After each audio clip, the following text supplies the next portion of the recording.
This is going to be a lot of fun this morning, and the reason I say that is because my special guest this morning is someone that has literally known me my entire life. In fact, he knew my parents in high school. I mean, it's a very long-standing relationship, which I'm going to tell you right now, do not ask him for stories. No stories, okay? And truly, stay as far away from his wife on stories as possible, because she's probably got more on me than he does. But this morning, I want to introduce to you Steve Williams, a Vietnam veteran and a true man of God. I love this guy to death. I'm so thankful for him in my life and for his wife, Rosie. I grew up with them in Topeka, went to Topeka Bible Church together, knew their sons. One of their sons was actually a youth leader when I was in youth group, and their youngest son, John and I grew up together. A lot of stories there. John and I continue to be in the same fantasy football league together. I mean, so we're tied together greatly. So would you please give a warm Federated welcome to Steve Williams this morning?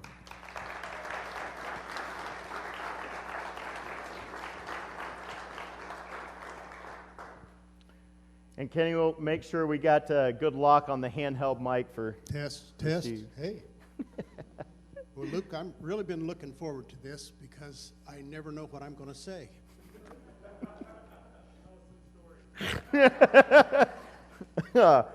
Oh, gosh. I've always told people that one of my favorite things about Steve is his sense of humor, but specifically his ability to make someone feel awkward in the moment, and it just makes it funny. And we talked about this at dinner last night. There was a time when I was in elementary school in 6th grade, and he came to the school to talk to a few classes. And back then when he came, he brought some artifacts with him. And when I say artifacts, I mean like a grenade. And granted, the grenade was hollow. There was absolutely nothing in it. It was, as Steve likes to say, it's just a paperweight.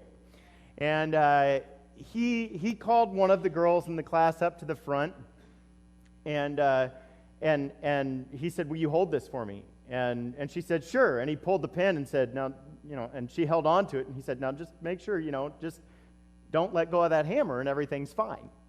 Well, see, at that point in time, she had no idea that it was hollow and had nothing in it. And so he said, "All right, I'll take it back now." And as she went to hand it back to him, he moved his hand, and she dropped it, and the pen flew off. She dove for the back of the classroom.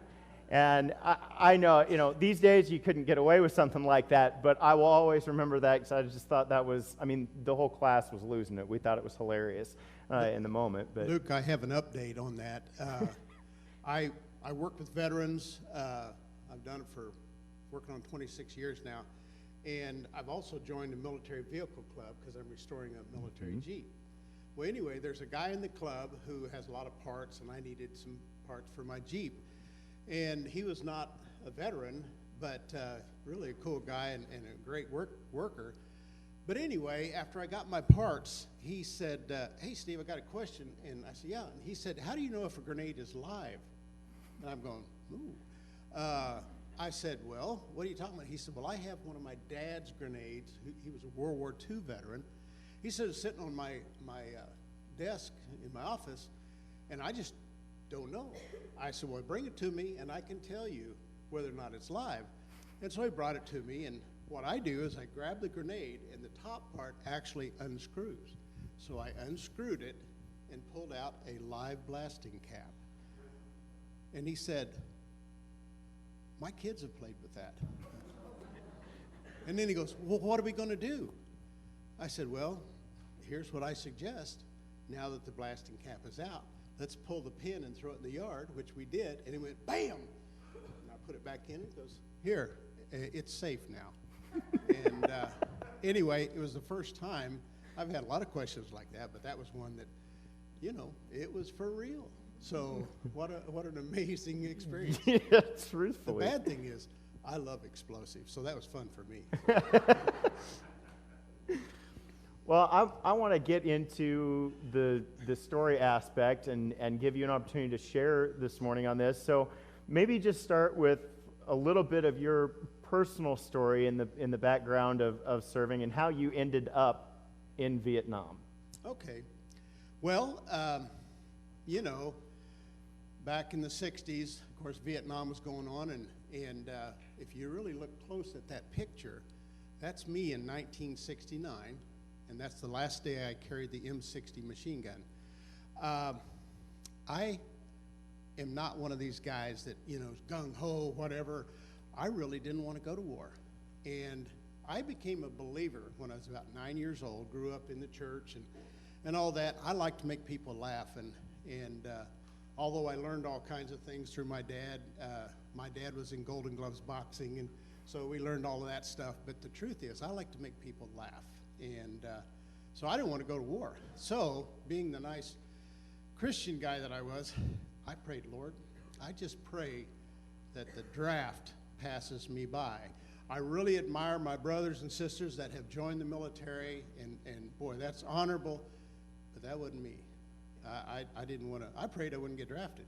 So, on February 1st, 1969, I got a letter in the mail, and it says, "Greeting, you are hereby ordered for induction into the United States Forces." You know, I'm like, oh, well. So I had to report to Kansas City for an induction physical, and I was given 1A, which meant I was good to go. And I didn't even get to tell my parents or my girlfriend goodbye. It was just, I was on a bus and went to Fort Leonard Wood, Missouri, and I began my basic training. Okay, so now I'm drafted. So then I prayed, okay, Lord, I pray that they don't put me in the infantry, because, I mean, that's where you go and you fight. And I grew up with my dad in construction. I had a chauffeur's license. I could drive heavy equipment. My dad started out as a carpenter, and I learned all these carpenter skills and did that. I got into cement finishing. In one point, I even had a card for being a steel worker, and I had all these skills. And if anything, I would have been perfect for the Corps of Engineers. So, Lord, you know, I just pray that at the end of basic training, I got orders for Fort Ord, California, for advanced infantry training. Oh, well, okay. So I know, you know, being the nice Christian guy that I am, I thought I could be a chaplain's assistant. And so I prayed that I could work that out. And my company commander found out my desires, and he told me I was not allowed to see the chaplain. Well, that's against the rules, you know. But guess what? I never saw a chaplain while I was in California. And, you know, again, still praying that I don't go to Vietnam. And at the end of Fort Ord training, I got orders for the Republic of Vietnam. Maybe my voice isn't coming through, you know, and there's a lot of smog and stuff in California. So, Lord, you know, anyway, so I got put on a plane, sent to Benoit Air Force Base, and then they put me on a bus, and they drove us around to Long Binh, and that's where they assigned me to a unit. And I was separated from all the guys I was trained with, so I went to Vietnam alone. I didn't know anybody. Well, I met a guy on the plane, and we were talking, you know, and the first thing you do is kind of make friends. And we got into this room about this size, and there were posters all the way around the room, and there was one that showed an eagle. It said airborne. He says, "You know what that is?" I go, "No." He said, "That's the 101st Airborne. You don't want to get assigned to them because they're one of the most active units in Vietnam." Okay, Lord. Well, within 30 minutes, they call out over the intercom, "Williams, Stephen R., 101st Airborne." What is going on? And, you know, that was so confusing to me because I really believed in prayer. And somehow, well, I have to tell you a backstory, okay? When I was in junior high, we had a guy come speak to church, and it was really impressive to me, and I was really serious about my faith. Well, this guy asked for guys, show of hands, who wanted to be in the ministry. And my hand went up, you know, and I really wanted to be in the ministry. You know, however, like a Stephen Curtis Chapman song, I did also, when I raised my hand, I said, "Lord, I don't want to go to Africa." And so he didn't send me there. But again, all this stuff is trying to come together in my head. And so I find myself in Vietnam. They connected me with not only the 101st, but I was involved with the Currahees.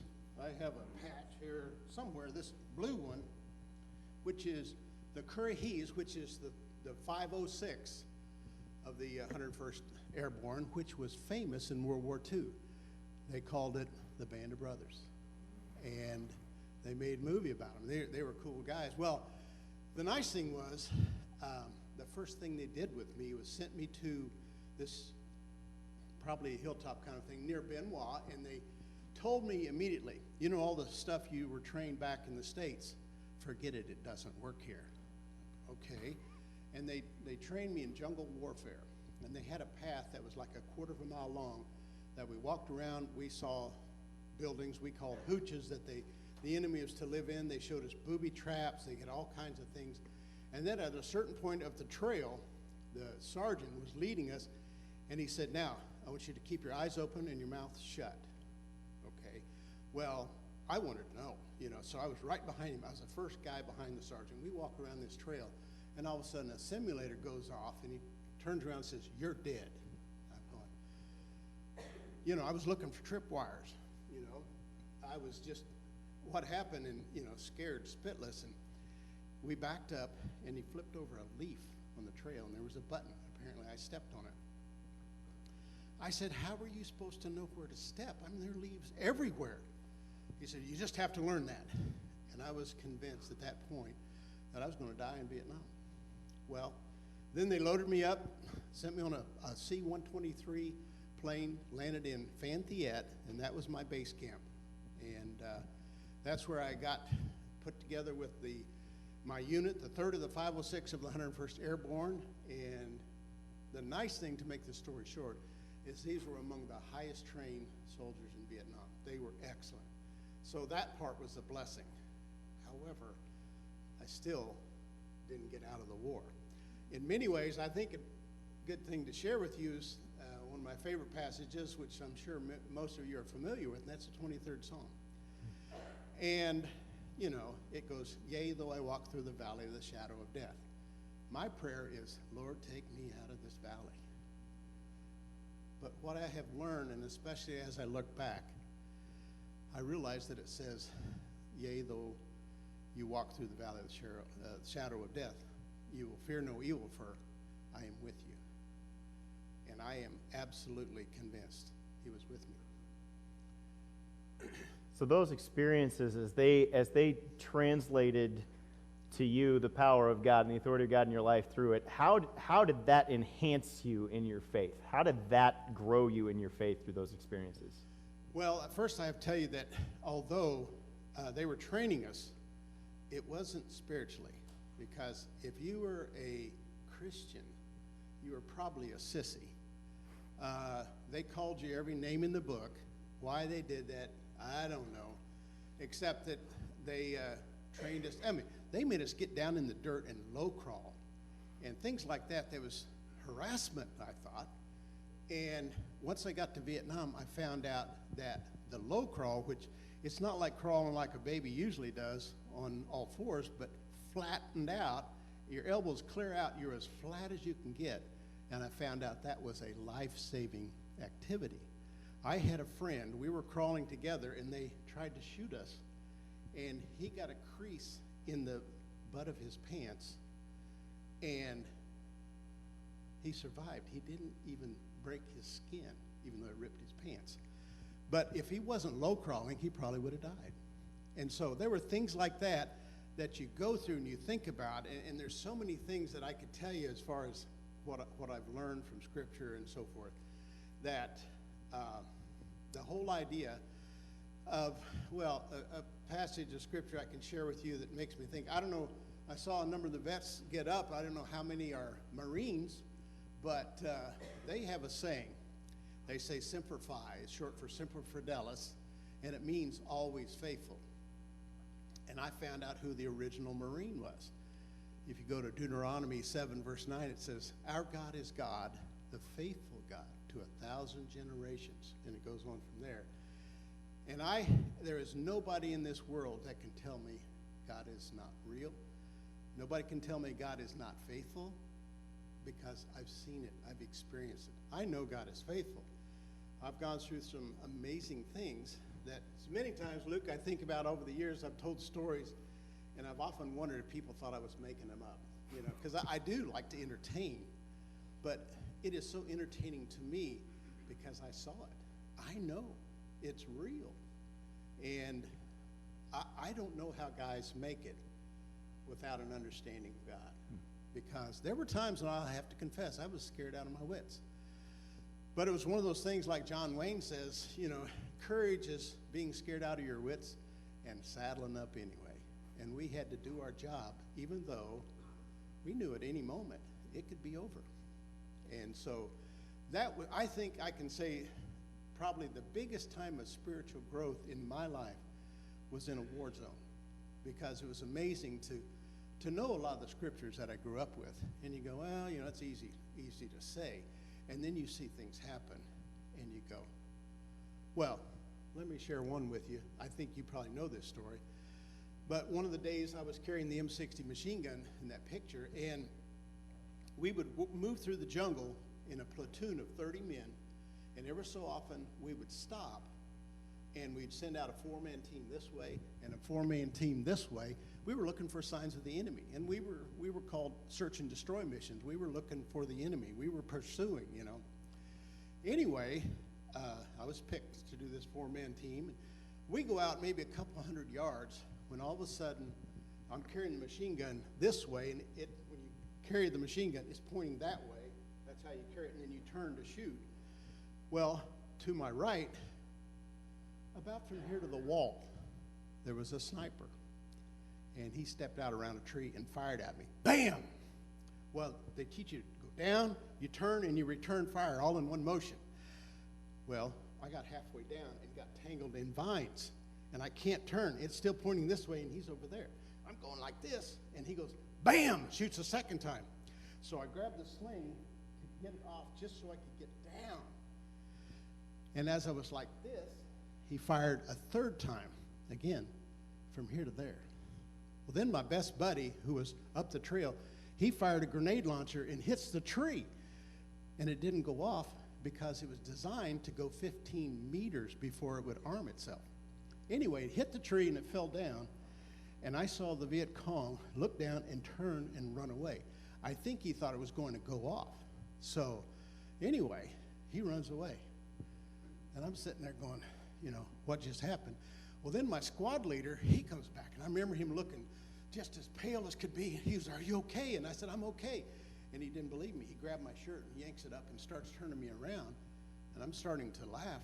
And I said, I'm okay. And he says, he pays me a compliment. He goes, how do you miss a target that big, that close? And I've got no natural explanation. He could have been a really lousy shot, but I was trained with all the small arms of the Army, and I could hit a target that close from the hip with a pistol. And this guy had an AK-47. So you tell me what happened. Maybe translate that into the process that it took to write the book. Because obviously through time, lots of things occurred and changed, and God's faithfulness in your life, but finally got to that point where, it may have just been your wife, finally enough pokes to get you to do it. But tell us a little bit about how you came to write the book. Well, I have to say right off the top, I hate to write. In fact, I got in trouble in Vietnam one day. We're marching across this ridge, and we actually had 2 platoons, so there's 60 of us, and we were in the 2nd platoon way back. And our company commander, Captain O, he was a cool guy. Sometimes the officers were not, but this guy was awesome. Anyway, we're going along. All of a sudden we stopped, and we had planned to walk a long ways. Well, so when he stopped, we all sat down, and then you turn and face out for security. And I look up, and I see Captain O walking this direction, and he's ticked off. And I said, boy, somebody's going to get their butt chewed. And pretty soon he gets within earshot, and he goes, where's Williams? sir, and he comes walking up. He says, Williams, your mommy just got my butt chewed. I'm going, what's going on? He said, well, have you been writing your mom? Well, you know, okay. We would send in letters every 5 days in the jungle. We got resupplied with food and water, ammo, anything we needed every 5 days. A helicopter would come out and give the resupply and then leave. But we stayed in the jungle for a month at a time. And it was really, really fun because we had one set of fatigues, and that's what we wore for a month, you know. And like I said, woo-wee, fun. Well, anyway, he told me, he said, your mom contacted the Red Cross. The Red Cross contacted Red Cross overseas. Red Cross overseas contacted our battalion commander, and he said, I just got off the radio talking to the battalion commander, chewing me out because you're not writing your mommy. And then what amazed me, he said, there is a helicopter coming in 30 minutes. Your letter will be on it. They literally sent a helicopter for my letter. So, and then the other thing was, every time I would see the captain in the weeks going by, Williams, are you writing your mommy? Yes, sir. And I met him. We had a reunion 3 years ago. Ran into Captain O, and we got to talking, and he busted out laughing. He said, yeah, I remember that, and we actually had several guys. But it was hard to write home because my mom was terrified, you know. My dad, which he wasn't much of a talker, but he was a medic in World War II, and he dealt with the horrors of war.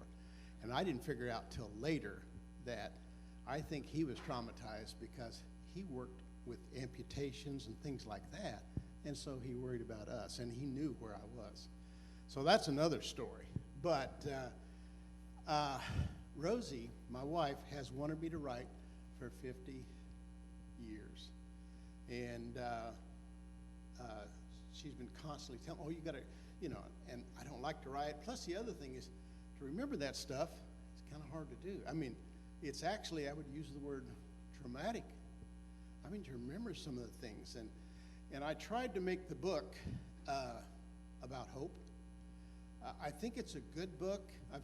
So far I've had no negative responses about the book. But I'd say with exception to one. I've got a friend in Albuquerque who I sent him the book, and after several weeks he called me. He said, Steve, he said, I'm reading your book and I'm at chapter 6, and I threw it across the room. I went, whoa, Phil, what's going on? He said, well, I haven't cried in 50 years, and I had a tear. And I went, whoa. And he said, I will finish the book. Well, then later he called and says, I love the book. And so far, especially for anybody that's, you know, worried about reading a book about war, I think it's a very positive book. And that was my goal. My purpose is try to, well, when I look back at my life, I want to share the fact, as I began earlier, and say that God is faithful. That when the Bible talks about that, it's not lying. It's telling the truth. There are so many things that touches my heart from the Bible, you know. And I've gone deep into studying the armor of God. There's so many things, but you know, as of 2 years ago, I still didn't want to write. And then my son called. He's out in California. He's planting a church out there, and the Lord's really blessing him. But he's got 3 of my grandchildren, and the oldest has just turned 10, 2-3 weeks ago. And he said, Dad, I want you to put your stories in black and white for my kids. Oh, twist my arm. You know, and then I realized, you think back, my dad, World War II, he had some amazing stuff that he told me, but he's gone, and so are his stories. So guys, gals, I recommend you think about that, because number one, it's about history, but again, I also want to testify that God is good. You know, we sang stuff, and it's also like the song, you know, we have a good God, but it's also about our identity. Who are we? And I'm loved by him. That's who I am. That's who we are, you know. And so I couldn't help after that had to write a book. You kind of talked earlier. I'm gonna actually kind of skip ahead a little bit here, because we kind of talked earlier when you said that, we know that it seemed that God didn't seem to hear your prayers, but we know He did, Yeah. ultimately, because of the way that He directed you, and the book speaks so much to that. So instead of going back and dwelling on why you don't think He answered him, I'm going to skip ahead and just say, because He actually did, just not in the way He expected, what's the good that you see that came from the experience? Well, one specifically, I'm going to start off with the fact that I thought Jesus was calling me into the ministry. Except, in the middle of that gap there, I have to tell you that I'm dyslexic. And I did very poorly in school. I don't read well, It was funny, I don't know why, but numbers, I did pretty good. But in math class, you always have to read. And so I didn't do that well in math. But especially history class, things like that. I just did terrible things. And when you think about wanting to go into the ministry, well, obviously you probably need to go to college, then you need to go to seminary. My dream was to go to Dallas Theological Seminary. I knew guys there. The pastor of our church was from there. And that would have been so cool. Except that ain't going to happen with a dyslexic, And of course, dyslexics are just retarded or dumb. They're not as smart as other people. And in the years going by, I found out that that's not true. But even backing up further, when I went to Vietnam, I did some amazing things that I still think about. And after Vietnam, I came home, and Rosie wanted me to go to college. You got to be kidding me. And I said, I can't do that. She goes, yes, you can. Okay. Anyway, so I went to college and flunked out. I knew that was going to happen. Well, then, somewhere in the process, I found out a place called Educational Reading Services, and I went there and learned about, they said they would triple your reading speed, or you don't have to pay for it. It was expensive at the time, $300. And so I asked the lady, are you familiar with dyslexia? Because I had watched a PBS program talking about that. I went, wow, they're describing symptoms that's me. So I asked her, and I said, are you familiar with dyslexia? She goes, oh, yeah, can you read it all? I go, well, yeah, but I'm just so painstakingly slow and all. She goes, oh, no problem. I went, yeah, right. So anyway, we saved up the money, and we went. And to make this story short, my reading speed began to speed up, and I didn't feel like it was real. But we would read for an hour and a half, then we'd take a 30-minute break, and then read the last hour. 3 hours on a Wednesday night, once a week. That was it. It sounded too simple. But one night, we took a break, and we were just talking. We were supposed to not talk about what we were reading. We were just supposed to rest our eyes and our minds. And she was asking what I had done and this and that. She found I'd been in the Army, and she said, what'd you do? And I said, well, I was primarily a Pointman. And she goes, oh, you must have been good. And I went, well, actually, I was pretty good as a Pointman, but where do you get that? She said, well, you're dyslexic. I said, what has that got to do with anything? And she says, well, you had to watch out for mines on the trail, of course. Yeah, you had to watch out for tripwires. Yeah. You had to watch out for snipers in the trees. Yeah. You had to watch out for an ambush down the trail. And I went, yeah. She said, with your dyslexia, you could see it all. Those are all different focal points. And then she showed me when I was reading, which was embarrassing, as a kid, the teacher made you stand up and read. Oh, and I would do that, and I would put words in there that weren't there. It's like, I don't understand that. How did I do that myself?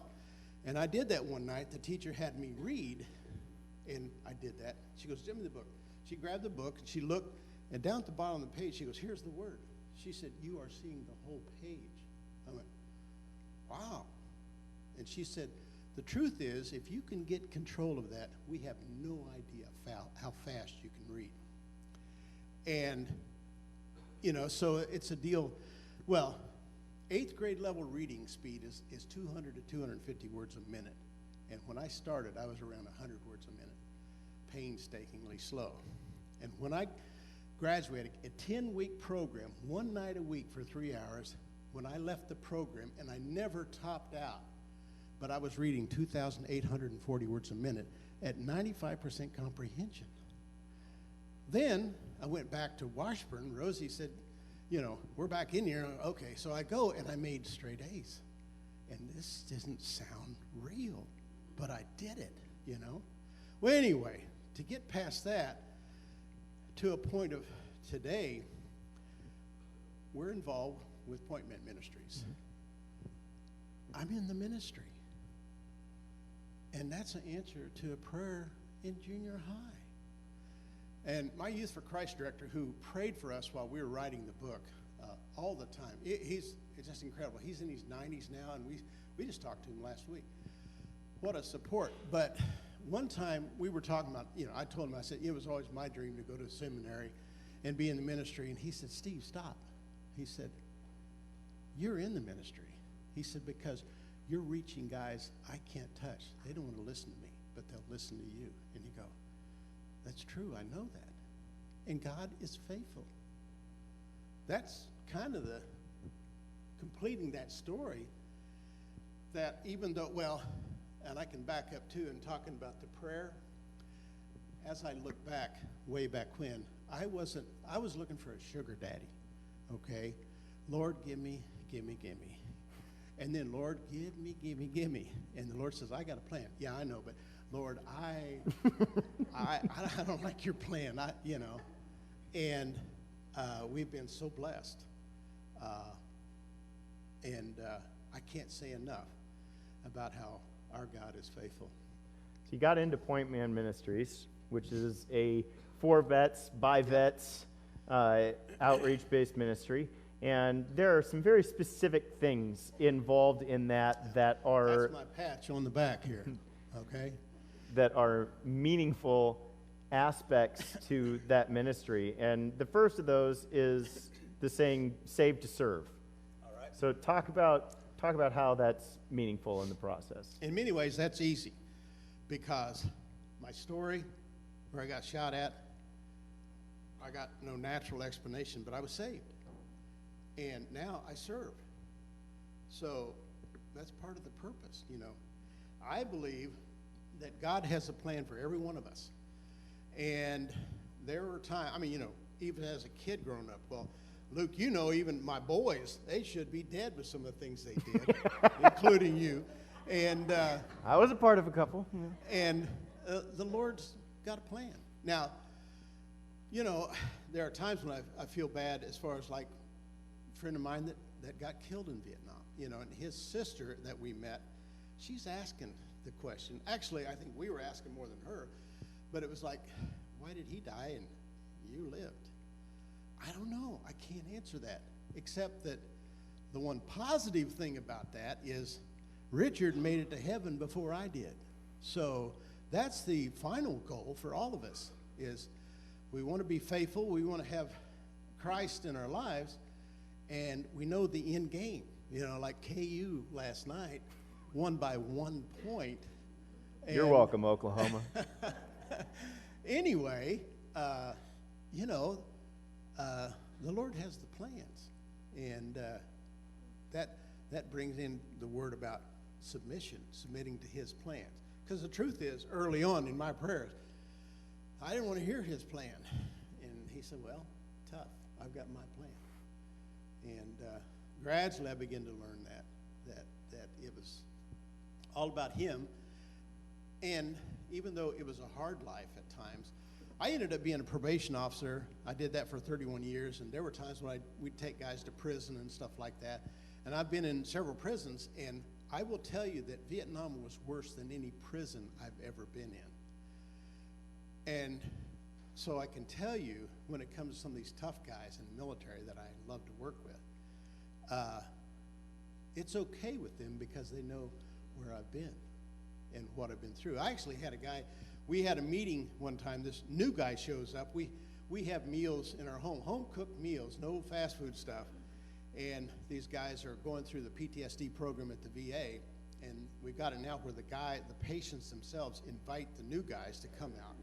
And we had this new guy show up this night, and he and I were trying to make small talk and stuff. And anyway, he starts telling me, he goes, "Yeah, man, man, I really had it bad, and I had to do this, and, it's really so bad. And I go, yeah, I understand. He goes, no, you can't understand because I had to do this and this. And I go, yeah, I understand. No, you can't understand.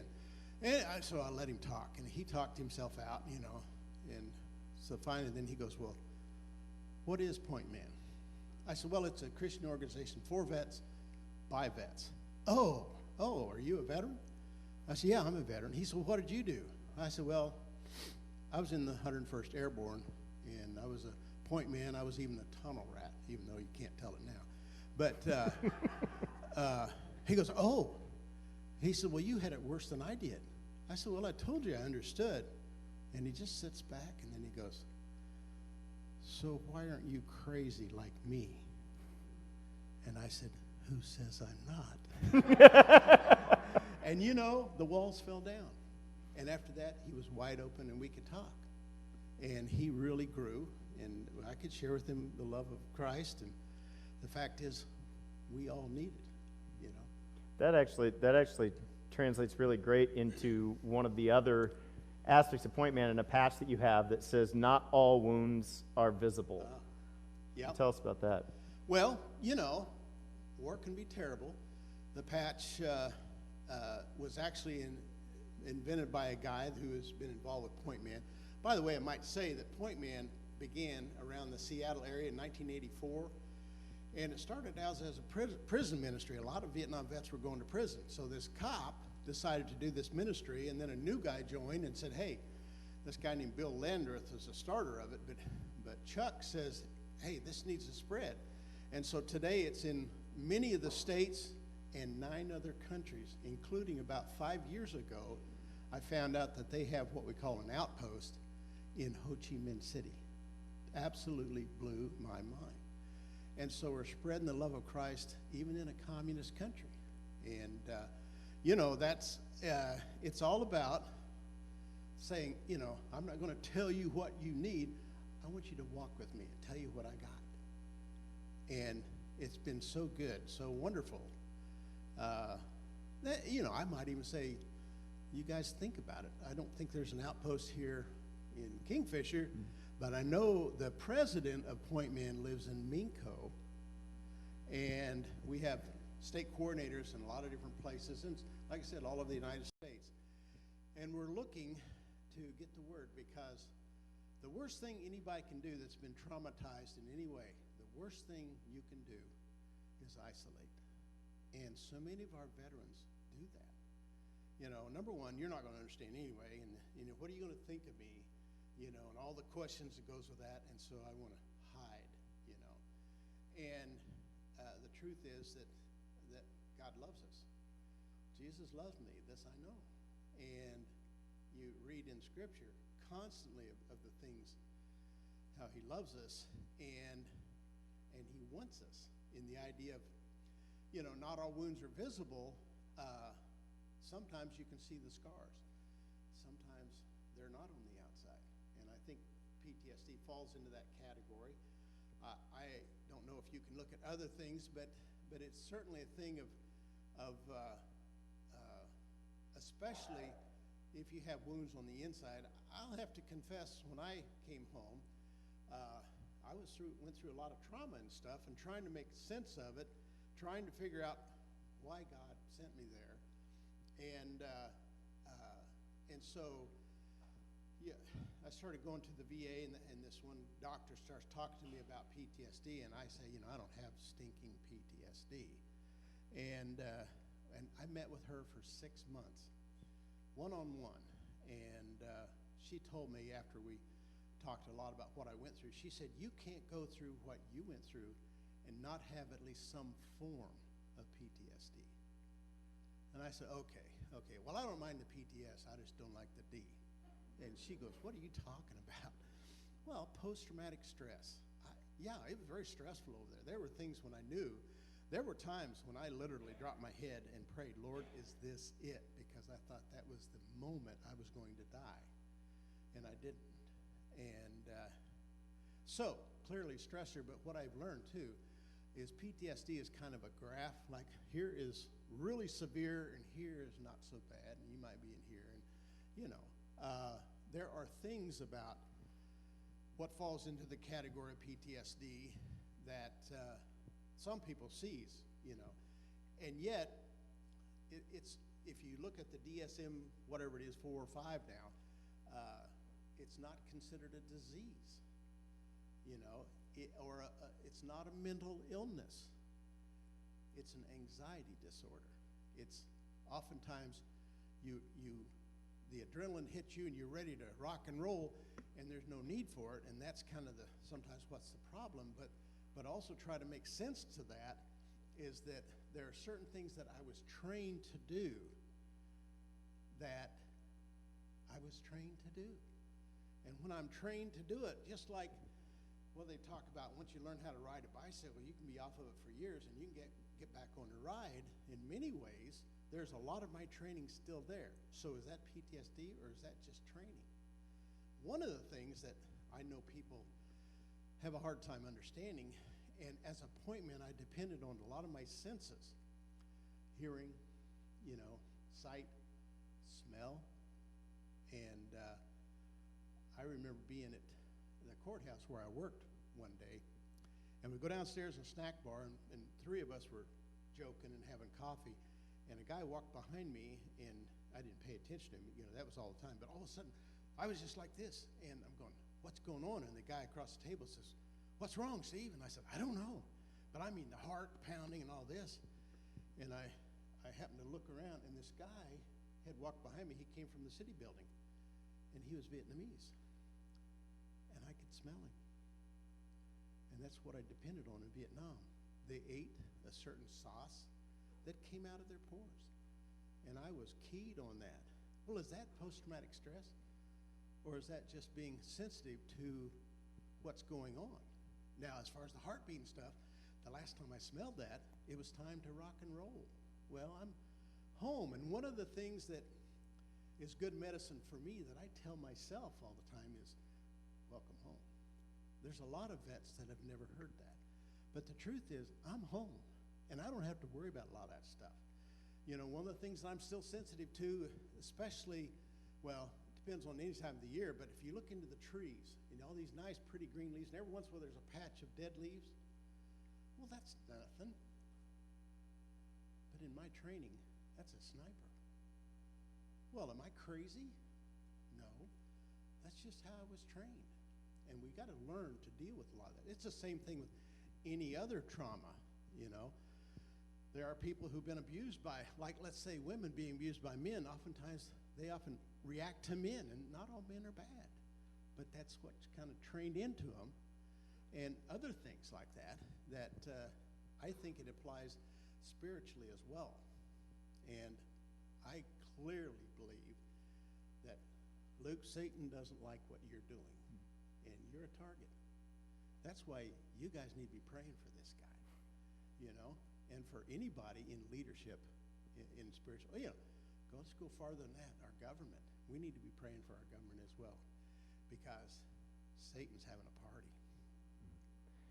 Well, we're starting to come to a close of our time, so looking at what I got left here, there's definitely 2 things that I want to hit on. And the first is a very specific aspect to Pointman Ministries, and that's the forgiven dog tag. And I know that is an important element when it comes to handing that out. And so if you could briefly tell us the purpose of handing that to them and their understanding behind that, and then maybe just talk about the scriptures that are important to you as we close out. Yeah. Well, when we began working with Pointman, something I kept seeing common among veterans is sometimes survivor's guilt, just like meeting Richard's sister. And there was 3 of us that were there that were at the reunion, and all 3 of us, we didn't know it, but as we met and talked about it, we realized all 3 of us felt the same way. And that is, I should have done something to have prevented Richard from dying. You know, Verlin and I, my closest buddy, went into this tunnel, And it came to a T, and it was a tunnel that was only about that high, so you couldn't stand up, and you had to go, but it went all the way back, probably, well, farther than from here to the doors, and then it came to a T. When I got right there, I told Verlin, I said, I got a bad feeling about this, and I could see pots and pans, so I knew the enemy had been in the cave, and he said, I feel the same way, so let's get out here. So we backed out, and just as we got to the mouth of the cave, two guys, Richard and Schultz from this other platoon, they're ready to go. And I said, guys, I got a bad feeling about this. So, we'll be okay. But then I explained, you go down here, it comes to a T. Okay. So they went in, and Verlin and I went up the hill where our platoon was. And all of a sudden we're hearing machine gun fire, pop, pop, pop, And we're going, oh, no, what is it? Well, Richard and Schultz went to that point, and a NVA soldier jumped out and fired. Hit Richard right in the chest, right where we were standing, and their survivor guilt kicks in for us. We should have done something. Maybe I would have thrown a grenade in there. Of course, had I thrown a grenade in that tight spot, it would have blown out my ears and everything. But maybe Richard would be alive. And Verlin, he's saying the same thing. I wish we'd have done something. Well, then Tony, the other guy, he was a medic. And when they brought Richard out, he was the first guy to try to save him, but he was shot right in the heart. And Tony felt guilty because he should have saved him, except medics have just minimal medical training, and plus, being shot in the heart, nobody could have saved him. But we're all wrestling with this survivor's guilt, and there's so many more things like that, we should have, whatever. And anyway, that's a common theme you see in guys. And Rosie's folks, growing up, used to own the Christian bookstore in Topeka, Kansas, and then they ended up retiring and selling it. Well, anyway, one day she went in, she happened to look on the shelf, and there was a dog tag that says forgiven, and she thought I would like that. So she brought it home, and I'm going, wow, yeah, I love it. It's really great because he's in charge, not me. And, if I was Superman, I could have fixed all of these things, but I can't. So anyway, I'm wearing this tag. And then we had a guy come to our meeting, and he starts talking about all the things that he was involved with. He was with Special Operations Group, and they did things that he's ashamed of, and and we got to talking about that God is faithful, and He can forgive us. You look at Romans 5:8. God demonstrated His love toward us in that while we were still in our sin, Christ died for us. That to me is like when we were at our worst, Christ still paid the price. There was a debt I owed, and I couldn't pay it, and He paid it for me. Wow. And so this guy, as he's telling it, I felt like the dog tag was burning in my chest, and I had it on. And I go, man, I said, I don't want to give it up, but I need to give him my dog tag. And so we had a pond at that time. He wanted to go fishing one more time before he went back to the VA. And so I walked with him, and I said, hey, I was listening to what you're talking about. You can't, he says he can't forgive himself. I said, well, I'm reading in scriptures, and I can't find anywhere where you have the authority to forgive yourself. It's His job. He goes, oh, well, yeah. I said, I got to give you something. It's just nothing magic. It's just a piece of metal. But you need to look at it and look at it and look at it, because this is what God says about you. And so, all right, Luke, I got to do something for you. I want to give you something, okay? My fault. Anyway, I have a dog tag, and this goes for all of us, but it's especially meaningful to men who've been in rough places. We take this dog tag and we read Romans 5:8. Even you see in sporting events, you see a guy holds up this sign that says John 3:16, and some people don't know what it says, but most of us do, and for God so loved the world that He gave His only begotten Son, that whoever believes in Him will not perish but everlasting life. That's talking about what Jesus did for us. And the bad news is you don't deserve it. But the truth is, Jesus says, because I love you, I'm giving it to you. May I place it on you? Absolutely.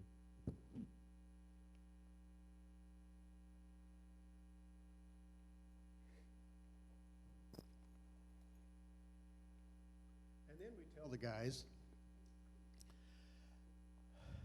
and like the guy that I gave it to, I said, that is the truth about you. It doesn't matter on your feelings. You know where you've been, what you've done. I know some of the stuff that you've done.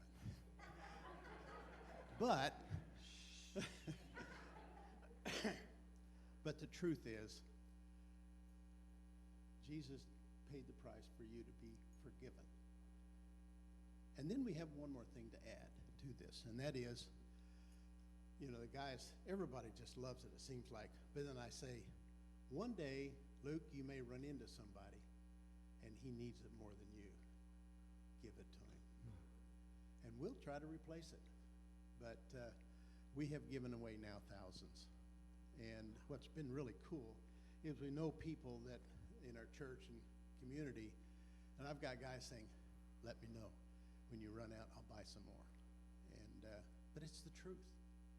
It's the truth about you and me. And I say you can believe it. Well, Steve, thank you. Thank you for coming and for sharing with us and sharing a little bit of your story. If you guys are interested in wanting to know more about Pointman, Steve and Rosie have information. If you're interested in how you could support that or get involved with that or support Steve and Rosie, the books are also out there. Rosie is also an author and has written a kid's book and a devotional, and they're all fantastic. I'd highly encourage you to take a look at those in that process. And I know Bill's going to come and close us out with a tribute to our great country. And again, thank you, Steve. We thank Steve for being with us this morning.